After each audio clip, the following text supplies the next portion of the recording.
So in my last video, I talked about the most underrated players in the NBA, and I got some good feedback from y'all, pretty positive vibes in the comment section. But I'm sure in this video, as always, when I make these kind of overrated videos about players, I'm gonna get some emotional and some negative reactions in the comments this time as opposed to the last video. But that's just how sports fans are. They love it when you praise their favorite players and they hate when you criticize the others. But luckily, I realized that and I have thick enough skin to understand how you guys will work. And I don't blame you. If you disagree with any of the players I have on this list, then let me know in the comment section and I'll respond to as many people as possible. And like I always have to repeat when I make these videos, just because a player is overrated, that does not mean that they are bad. It just means that they're seen at a certain level that they should not be seen at. But before we get started, make sure you drop a like on this video, subscribe to the channel, and press that bell for post notifications. We are on the road to 70,000 subscribers before the end of this month. Let's accomplish that goal as soon as possible. But let's get things started with the first player on the list, and we have Miles Turner of the Indiana Pacers. Now, when you look across the NBA community and NBA fans, there is a clear difference on how valuable Miles Turner actually is on the market. Turner is seen as one of the best rim protectors in the NBA, and that is true. He's consistently been among the top 5 leaders in blocks per game, including this season, and he's actually done it twice, leading the league in blocks in 2021 and in 2019. But I think people consistently overlook the other flaws in his game, especially for someone that is a big man in the league playing the center position for the Indiana Pacers. On the defensive side of the ball, though he is a great shot blocker, he's not an elite post defender by any means. He's relatively average and he struggles against a lot of physicality in the post. And then you factor in his rebounding and he's not much of a factor at all. The Pacers have been very fortunate to have Mantas Sabonis over the past couple of years to give them a presence on the glass, because Miles Turner is not going to be that presence at all. He's never averaged double-digit rebounds in his life, and actually I'll go a step further to say he's never even averaged 8 rebounds in his career. And as far as his offense goes, he's not much of a scorer because he's not putting the ball on the floor, he's not creating his own shot in the post, he doesn't have a post game, he can't put the ball on the floor, he's not playmaking. And then as far as his three-point shot is concerned, because everybody likes to say, oh, he's a stretch 5, he can at least space the floor. No, he's not really that much of a floor spacer. For starters, if you just look at the raw percentages, Miles Turner is not even shooting league average in most of these seasons. His career three-point percentage is just short of 35% on less than 3 attempts a game. And if you want to be specific, over the last 2 years, he's attempting around 4 a game, shooting 33%. Turner is not a consistent three-point shooter, and even if you watch the games and you want to go by the eye test, oh, they're at least guarding him, well, no, you're wrong. They actually leave him open. And there's a reason for that. If you're a stretch big in the NBA, you have to actually provide the spacing. You have to actually have people guarding you and defending you. And Miles Turner, genuinely speaking, does not do that. The numbers and the tape backs that up. And the fact that people believe he's this crazy trade asset that's gonna make anybody he goes to a #1 contender, I just firmly disagree. He has his value, but his value is not as much as a lot of people make it seem. But let's move on to the next player on this list, and we have Mantas Sabonis, former teammate of Miles Turner on the Indiana Pacers, now on the Sacramento Kings. Mantas Sabonis is definitely, without a doubt, one of the best bigs in the league. I'm not trying to take that away from him. He is a former All-Star and he's not even 26 years old yet. And this year he was actually having a very productive season if you're just looking at the raw numbers, averaging 19 points a game, 12 rebounds and 5 assists, shooting 58% from the field and 73% at the free throw line. It's no surprise why he's held in high regard among the league's best big men. But the reason I had to put him on this list is because I'm seeing a lot more people try to justify this Sabonis to Sacramento trade by looking at his numbers in all-star selections. And I genuinely don't understand why people don't get that he's not worth giving up a young player in Tyrese Halliburton that's already averaging 20 and 10 damn near for the Indiana Pacers. And that's not to say Sabonis is bad. He's good, but he's not worth that because you can't win that much with Sabonis as a focal part of your team, whether he's the #1 or #2 option. Sabonis in Indiana was protected by having Miles Turner playing the 5. Though they didn't have the best point of attack defenders, having that kind of help in your front court is definitely going to shield off your defensive weaknesses. And Sabonis has a lot of them. He cannot defend the 3-point line or the perimeter whatsoever, so on switches he's cooked. Then as far as in the paint, he's strong, but he's not going to stop anyone in the post. The only positives I can really bring for Sabonis on the defensive side of the ball is his rebounding, and that is a huge positive, but it is not enough to overshadow overshadow all of the negatives he brings on the defensive side of the ball. Then you throw in the fact that he's not spacing the floor, whether from the mid-range or the three-point line, and that's a recipe for disaster, because the Kings are obviously trying to win now with De'Aaron Fox on this max contract and all these other players around him. They want Sabonis to be that number 2 guy, and offensively it's gonna work. Sabonis is a great offensive player, really talented in the post. He can pass out of the high and low post, and he's a solid post scorer as well. Him and Fox already have crazy chemistry in the post with the two-man game, but trust me, that's not enough for them to even be a playoff team in the West. And if they do make the playoffs, they're going to be a first-round exit, because the flaws in Sabonis's game are not enough for you to make any type of deep postseason runs. Sabonis is not a floor spacer or defender, and look around the NBA. How many contenders or even playoff teams that have bigs that can't shoot and defend? As far as the contenders, I can't think of any, and as far as the lower seeded teams, the only one I can think of is Toronto, but they have Siakam, who can do both, shoot and defend. Sabonis is a good player. Like I said, I will repeat again, he's not trash, but he's not impactful enough to be your number 1 or number 2 option, especially if you don't have the pieces to make up for his weaknesses, and then you're going to try to make a deep postseason run. That's just not going to happen, especially when his co-star can't shoot or defend either in De'Aaron Fox. But Sacramento put themselves in this mess, and just watch it blow up in their faces in the future, because trust me, it will. It's the Kings, it always does. But moving on to the next player, we have John Collins of the Atlanta Hawks. Now when it comes to John Collins, I've talked about this in the past, but I just genuinely believe he is not improving at all. I mean, when you look at his career, he's had moments where he's improved as a jump shooter, but ever since about his 3rd year in the league, he's been relatively the same. He's a great lob threat that can occasionally space the floor, but that's about it. He's not creating his own shot consistently, he's not much of a playmaker, and on the defensive side of the ball, I would say average at best, but that's me putting it lightly if I'm being real. And I'm not saying there's anything wrong with that, but for the Atlanta Hawks to pay him all the money that they've paid him this past offseason, $125 million over the next 5 years to be exact, I'm sorry, you need to be more than that. And I think a lot of NBA fans overlook it because, hey, he can catch lobs and shoot threes at the power forward position. What more do you want? You need a stretch four to win in the NBA, right? And I'm not saying those things aren't true, but I think those things are too embellished in and overlook the flaws in his game and his over-reliance on Trae Young to truly be an impactful player. Collins is a good player, but I think he needs to grow in a lot of aspects of his game in order to be worthy of the contract that he currently has. But speaking of guys on big contracts, that leads into our next player, Andrew Wiggins. Now look, Maple Jordan has had a bit of a career resurgence with the Golden State Warriors. He's improved on the defensive end tremendously and has been known as one of the best defenders at his position, and offensively he's actually pretty efficient from 3 this year and last year as opposed to recent years in his career. And he's also one of the best isolation players in the league. He can hit some moves that's Penny Hardaway-esque for real. And because of his efforts, he was rewarded with an all-star starter selection. And honestly,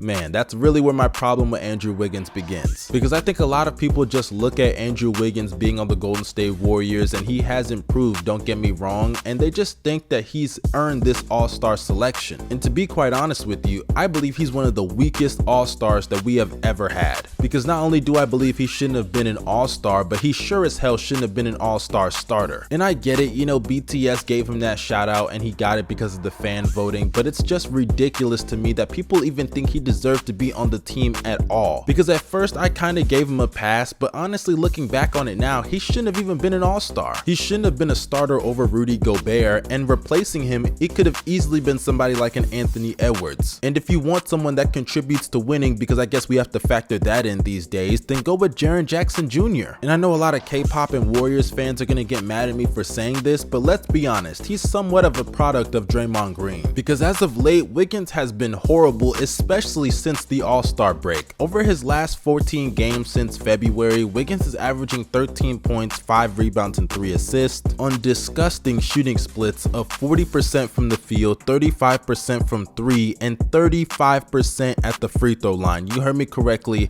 35%. 35% free throw shooting. And not only has his offensive production gone down, but even defensively, he's not producing at the level he was earlier in the year or even last year. It's very obvious that the Draymond Green effect, it's worn off a bit. And sure, it's gonna come back later in the season, but I just wanted to let you guys know he is a product of Draymond. The Curry gravity definitely helps, but man, my goodness, the Warriors turned him into so good of a player, people thought he was worthy of an all-star selection. Crazy how life works. But moving on to the final player of this list, the one that I know is going to hurt people the most, we have Lamelo Ball. Now look, I'm a fan of Lamelo Ball, but when I criticize him in this video, trust me, I'm just only applying it to this season in particular. And the way that I believe people are gassing him up over certain players that I believe are just playing better than him this year is just insane. Now, am I saying Lamelo isn't a good player? No. He's obviously a solid player, but I think there are a lot of holes in his game in comparison to other players better than him that people just don't talk about. For starters, looking at the raw numbers, of course, he's a solid, impactful player of 20 points, 7 assists, and 7 rebounds, but people just ignore the efficiency, or should I say lack of it, in his game. He's shooting below 42% from the field, 36% from 3, and 86% at the free throw line, which accumulates to a true shooting percentage of just short of 54%, which is below league average. And the reason being for that is because he's not efficient everywhere else outside of the three-point line, and he's not even getting to the free throw line that often to even counteract that. Lamelo is a below average shooter at the rim with 53%. In the paint, in the non-restricted area, it's 41%. In the mid-range area, it's 39%. Those are not percentages that beam high with efficiency. And then you factor in the defensive side of the ball, and that's really where the main gripes come in. He's not a good defender in any way, shape, or form yet. And I say yet because Lamelo does have the size, the wingspan, all of that stuff to become a good defender in the future, but right now he's not there. And it's been a big weakness of a Charlotte Hornets team that's one of the worst defensive teams in basketball. And the fact that people believe that he should have been an all-star when you have somebody like Drew Holiday who's just playing better than him is insane. Neither of them made it the first try, which okay, I'll give him a pass, but the fact that he was a replacement instead of Drew just blows my mind, honestly. There's no doubt that he's a good player that's productive in multiple facets of the game, but that doesn't mean he should usurp other players that are just playing better than him on both ends of the court, like I repeat yet again, my man Drew Holiday. And it isn't just the Drew disrespect, I'm even seeing others saying he's better than DeJounte Murray, and I'm sorry, he's just not. He's not a top 10 point guard, and something needs to be said for producing on both ends of the court, and that's something that guys like Drew and DeJounte can do while also being efficiently offensively, or should I say Drew can, because DeJounte's a little inefficient himself, but my point still stands. Lamelo Ball is not that great of a shot creator, he's limited offensively as a scorer, and defensively he pales in comparison to a lot of point guards that people believe he's better than already, and trust me, he's not. I believe one day he's gonna get there. He may become a top 10 player in the league, but as of right now, stop gassing him up into conversations that he doesn't belong in. But that concludes this video. I'm sure a lot of people had issues with my opinions in this video. Let me know down below in the comment section. Do not forget to like, subscribe, and follow me on social media. The links are in the description box. This is your boy Young Mustard signing out. Y'all stay safe and have a blessed day. Peace.